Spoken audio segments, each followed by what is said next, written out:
जय जगन्नाथ बंधुगण गृहर मध्यस्थान रे सीढ़ी थिले किपरि जीवन रे प्रभावित होबाक पड़ता है। बंधुगण अनेक गृहर देखा मिले गृहर मध्यस्थान बा ब्रह्मस्थान रे सीढ़ी करुछंती एवं पिलर देउछंती। बंधुगण जदि गृहर मध्यस्थान बा ब्रह्मस्थान रे सीढ़ी किंबा पिलर रखा जाए गृहस्वामी को अनेक कष्ट भोगवा पड़ता है। जेपरी वास्तुपुरुषर मस्तिष्क ऐशान्य थाए एवं हृदयटी बा तार छाती अंशटी गृहर मध्यस्थान में थाए एवं पाद दुईटी नरत कोण को पड़ी थाए।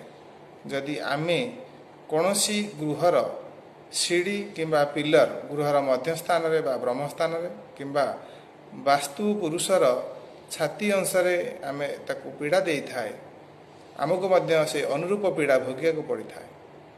अनेक वास्तु भिजिट कलापर देखा मिलूँ जो मैंने गृहर मध्यस्थान सीढ़ी किंबा पिलर करिसेंती प्राय गृहरे मुरबी माने अनेक स्वास्थ्यगत समस्या जेपरी छाती रोग हार्ट जनित समस्या भोगिया को पड़ी एवं से अनेक पीड़ा से माने कष्ट भोगी।